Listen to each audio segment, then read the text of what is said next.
చంద్రబాబు గారు ఏం చేసినా రైటు అని నమ్మేటటువంటి ఒక వర్గం ఉంది. అలాగే జగన్మోహన్ రెడ్డి ఏం చేసినా రాంగు అనే ఫీలింగ్ ఉన్నటువంటి వర్గం ఉంది.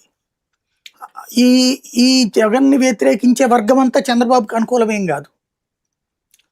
చంద్రబాబుని ప్రేమించే వర్గం అంతా జగన్‌కి వ్యతిరేకమేం కాదు. దాంట్లో కొంత తేడాలుంటాయన్నమాట. ఇప్పుడు బాబు గారి ప్రధానమైనటువంటి ఉద్దేశ్యం, ఇప్పుడు జగను నవరత్నాలిచ్చాడు.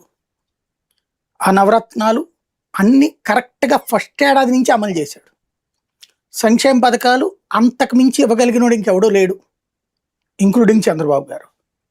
అదే సందర్భంలో అభివృద్ధి,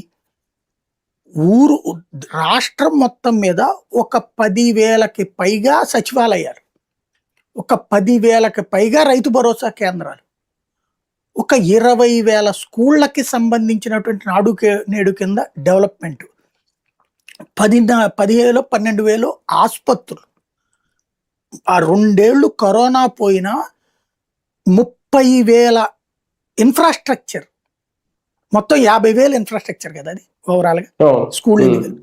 ఇంత అసలు ప్రపంచంలో ఎవడన్నా చేయగలుగుతాడా?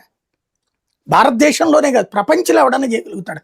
3 ఏళ్లలో 50,000 ఇన్ఫ్రాస్ట్రక్చర్ అసలు ఎవడన్నా చేయగలుగుతాడా? పొరపాటన్నా సరే. ఒక్క అమరావతి కట్టడానికి ఇన్నేళ్ళు పట్టింది, అట్లాంటిది ఋషికొండలో ఫుల్ ప్లెడ్జ్డ్ కట్టిపడేశాడు 2 ఏళ్ళు తిరిగేటప్పటికి. అనుకుంటే చేయగలిగినటువంటి సామర్థ్యం అంటే అడ్మినిస్ట్రేరియల్ యాక్టివిటీ. ఓ ప్రభుత్వం ఏం చేయాలండి? ప్రజలకు సంబంధించి నెంబర్ 1 అడ్మినిస్ట్రేషన్. అడ్మినిస్ట్రేషన్ అంటే ఏంటి? మనం అధికారుల దగ్గరికి పని వెళ్ళినప్పుడు ఇమ్మీడియట్గా జరిగిపోవటం, అవినీతికి తావు లేకుండా. జగన్మోహన్ రెడ్డి ఆ వ్యవస్థను తెచ్చిపెట్టేశాడు కదా, సచివాలయ వ్యవస్థ, వాలంటీర్ వ్యవస్థ దాకా. సర్వీస్ని నీ ఇంటికే తెచ్చిచ్చేశాడు. ప్లస్ హానరబుల్గా, గౌరవంగా